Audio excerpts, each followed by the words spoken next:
Christopher Krebs ran the main cybersecurity agency in the federal government during the Trump administration. He was fired from that job after the election for having the temerity to contradict President Trump's lies about supposed fraud in that election.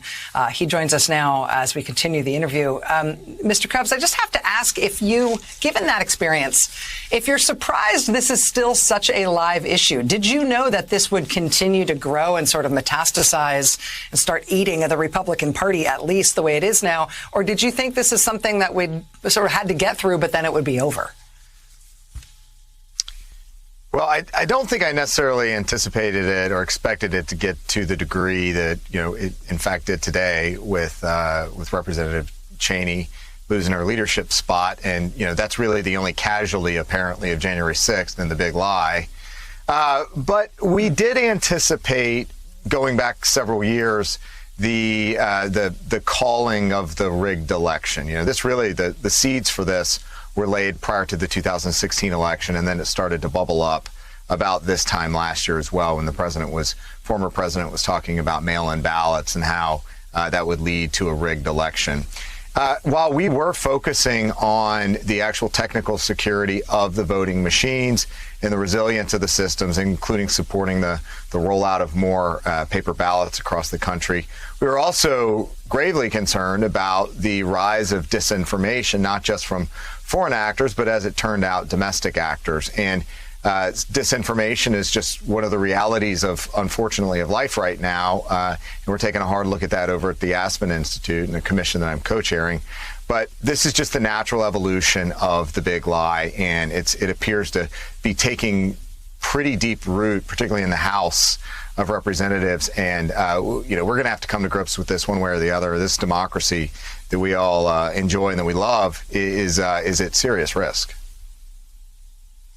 Do you feel like you know what the cure is for it? I felt like when you were at CISA, leading that agency, putting out public statements around the election, it felt like you were pretty focused and had a pretty clear idea about what kinds of messages, what kinds of facts, what kinds of arguments that you could make about the sanctity of the election that you felt would resonate with people. Did that give you any insight into how to sort of break this fever in the Republican Party? So here's the challenge, Rachel, is that you were living in a different world, a different reality than I think some of the supporters and followers of the former president. You add the fact of the asymmetric nature of his platform at the time. We at CISA may have been putting out accurate, factual information for the American voters to study, to digest. But ultimately, we were talking about, I had 10,000 followers on Twitter.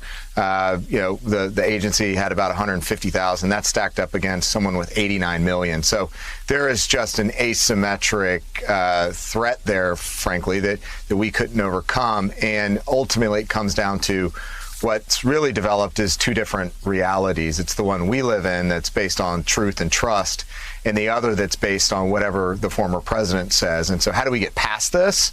Something that's never going to happen. Unfortunately, I think it all begins with the former president admitting that it was an election that he lost. He lost it fair and square, and that Joe Biden is, in fact, the duly elected president of the United States of America. Chris Krebs, former director of CISA, the Cybersecurity and Infrastructure Security Agency. I have a lot more to talk to you about over time. Maybe some of it we'll do trout fishing at some point. It's nice to have you here tonight. There you go. Thanks so much. All right, we'll be right back. Stay with us.